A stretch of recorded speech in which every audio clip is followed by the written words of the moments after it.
नमस्कार। जय भीम साथियों, दैनिक दस्तक पर आपका स्वागत है। मैं हूं आपका होस्ट जेपी गौतम। 12 जून 2025 अहमदाबाद से लंदन के लिए फ्लाइट टेक ऑफ करती है और मात्र 2 मिनट के अंदर, रनवे से 2 मिनट के अंदर जैसे उसकी उड़ान होती है, प्लेन क्रैश कर जाता है।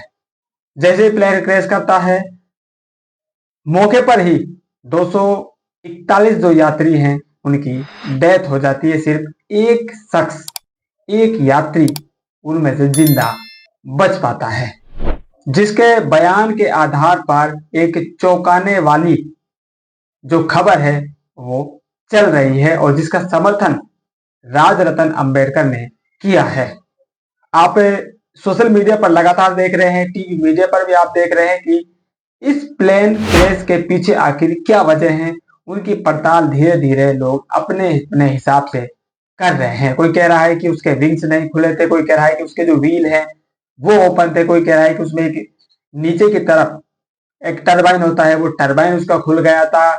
कोई कुछ कह रहा है, कोई कुछ कह रहा है। अभी तक ऑफिशियली आधिकारिक तौर पर यह साबित नहीं हो पाया है आखिर ये प्लेन क्यों क्रैश हुआ है।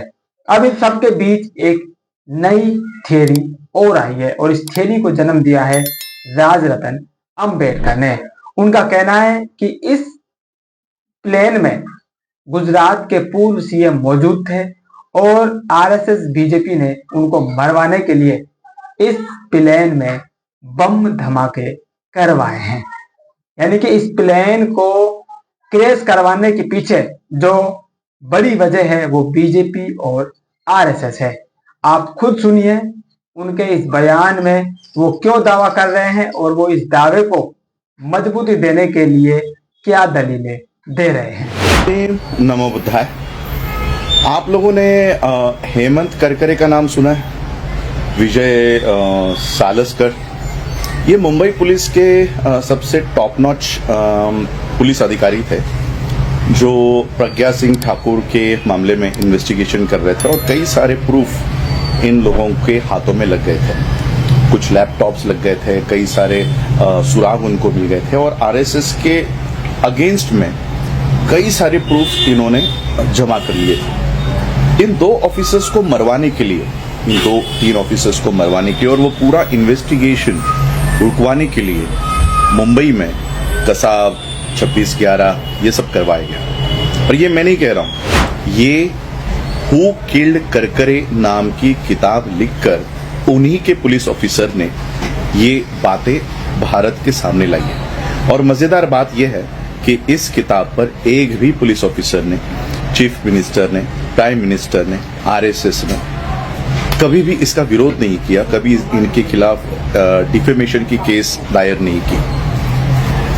तो ये बात मैं इसलिए कह रहा हूं कि आरएसएस के खिलाफ अगर कुछ इनके हाथों में लगता है, किसी के भी हाथों में लगता है, तो आरएसएस या बीजेपी किसी भी हद तक जाकर उन लोगों को मरवा सकती है। ये हमारे सामने जीता जागता प्रूफ है। पुलवामा आपको पता है, अभी हुआ आतंकी हमला आपको पता है। ये बात मैं इसलिए कह रहा हूं कि कल अहमदाबाद से लंदन जाने वाली जो फ्लाइट थी उसमें 242 पैसेंजर्स, ये इनका अपघाती निधन हो गया है। अपघाती निधन हुआ है, उसमें से एक ही सर्वाइवर जो सीट नंबर 11A पे बैठा हुआ था, सिर्फ वो ही बचा है। और उसने ये बयान दिया है कि क्रैश होने से पहले फ्लाइट में बम विस्फोट हुआ था। अब इस फ्लाइट में एक्स सीएम, गुजरात के ex CM, member of Rajya Sabha Vijay Rupani भी ट्रैवल करते। क्या रूपानी के पास ऐसे कोई सबूत थे जो आरएसएस के खिलाफ जाने वाले थे? तो ये बात मैं आप लोगों को इसलिए कह रहा हूं क्योंकि आरएसएस का या बीजेपी का वो इतिहास रहा है। आज हम सभी लोग उन जिनका अपघाती निधन हुआ है उनको आदरांजलि दे तो रहे हैं, लेकिन इस पहलू से हमारा ध्यान भटकाया जा रहा है कि उस फ्लाइट में एक एक्स सीएम ट्रैवल कर रहे थे और फ्लाइट क्रैश होने से पहले उस फ्लाइट में बम विस्फोट हुआ था। तभी तो seat number 11A emergency exit पर बैठे हुए व्यक्ति को वो मौका मिला और वो खिड़की खोलकर ऊपर से ही कूद गया था फ्लाइट क्रैश होने से पहले, और इसलिए वो जिंदा बचा है। और इसलिए ये बात सोचने पे मजबूर करती है, क्योंकि 26/11 हो, पुलवामा हो, ये नहीं देखते कि कितने लोग मरने वाले हैं, कौन लोग मरने वाले हैं। उनका टारगेट जो होता है वो अचीव करने के लिए, वो हासिल करने के लिए ये लोग किसी भी हद तक जा सकते हैं, किसी भी हद तक ये लोग नीचे गिर सकते हैं। बस यही बात मैं बताने के लिए आया था। इस फ्लाइट में अहमदाबाद से लंदन जाने वाले जितने भी मृतक हैं, मैं उनके परिवार के प्रति सद्भावना और संवेदना व्यक्त करता हूँ।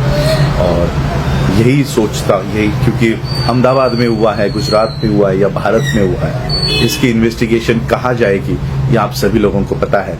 ये कहाँ इसका निष्कर्ष या इसका जो कंक्लूजन है वो क्या होगा, ये सभी आप लोगों को पता है।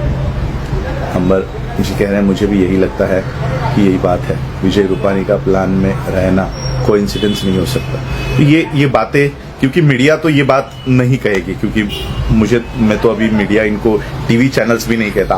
आम तौर पे जो भाषा हम यूज करते हैं, ये सारे दलाल लोग बैठे हुए हैं। ये जो भी एक विचार फिट करना होता है वो ये काम ये लोग करते हैं, और इसलिए मीडिया पे हमारा विश्वास नहीं है। लेकिन ये बात सोचने पे मजबूर करती है कि विजय रूपानी एक एक्स सीएम उस फ्लाइट में है, और फ्लाइट क्रैश होने से पहले बम विस्फोट होता है। ये खुद उस सर्वाइवर ने, जो एक अकेला व्यक्ति इस अपघात में बचा है, उसने ये बयान दिया है कि फ्लाइट क्रैश होने से पहले ही बम विस्फोट हो गया था। आप लोगों ने सुना। धन्यवाद। जय भीम। नमो बुद्धाय।